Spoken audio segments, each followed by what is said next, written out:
intéressant à souligner, c'est que c'est tout de même 11% de plus que l'année précédente.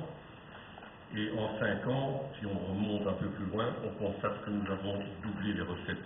Donc, on est vraiment dans une expansion formidable et je pense que c'est un...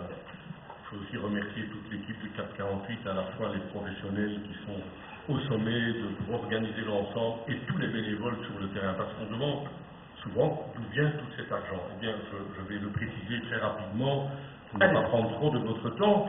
Et en fait, nous avons vendu les fameux post-it qui cette année collaient, contrairement à l'année précédente. Il y a eu un petit progrès. Nous avons récolté grâce à cela 1 160 000 €, ce qui est quand même pas mal, hein, par billet de 5 €, ça fait déjà quelques billets. Nous avons notre centre de promesses pendant la soirée de clôture qui a été particulièrement suivi à la télévision et avec la RTBF, il y avait une ambiance fantastique. J'espère que l'an prochain, d'ailleurs, dans les nouveaux locaux à Liège, dans le nouveau studio, ce sera encore mieux. Mais pendant le centre de promesses, pendant la soirée, a récolté, lui, 677 000 €. Vous vous rendez compte, 200 téléphonistes qui n'arrêtaient pas. Nous avons reçu alors tout au long de l'année des dons, 580 000 €.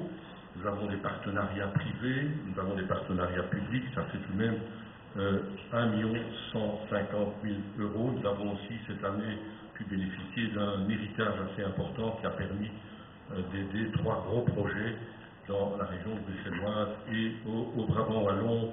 On va d'ailleurs en parler tout à l'heure. Il manque 3 €. Il manque 3 €. Bon, alors, les décisions de financement ont été prises, on va partir ça. Oui, bon, bien entendu, nous avons des interventions, nous avions reçu 170 dossiers. Donc, c'est d'ailleurs le moment de rentrer les dossiers pour 2011, et on le signalera, je pense, on le rappellera encore en terminant.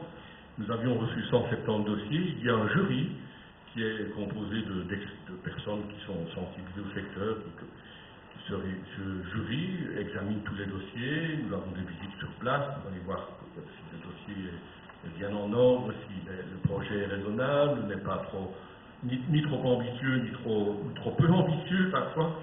Hein, et nous avons finalement, le jury a proposé, nous avons retenu, et le conseil d'administration a retenu 77 dossiers. L'ensemble, mais il n'y a pas que cela, nous avons aussi l'action Grand Prématuré que nous avons développée maintenant depuis 3-4 ans avec l'aide de la Fondation Marguerite-Marie Delacroix, dont l'administrateur délégué est présent parmi nous et que je salue pour l'aide qu'il nous a apportée.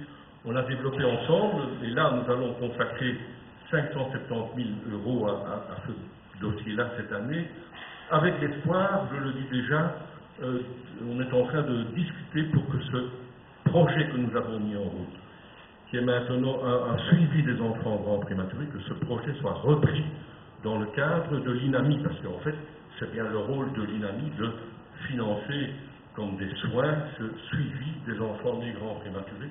Et encore une fois, on voit là que CAP 48 a été l'initiateur d'un projet qui après est financé par la générosité publique de l'ensemble de la population, mais qui après alors est repris par des financements publics comme cela doit être normalement. Et c'est vrai pour des tas de projets que nous aidons.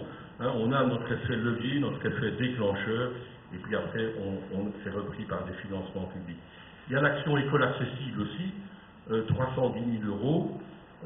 Il y a aussi l'école accessible, c'est évidemment rendre des écoles accessibles aux personnes handicapées, particulièrement en voiturée. C'est pas seulement mettre un ascenseur, c'est parfois toutes les circulations qu'il faut examiner, les toilettes, les plans inclinés à gauche et à droite. En fait, c'est tout un travail qui est fait en partenariat avec les pouvoirs publics.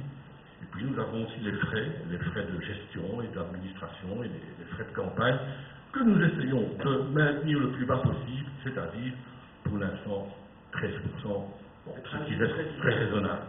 Voilà. Mais nous travaillons avec énormément de bénévoles. J'imagine.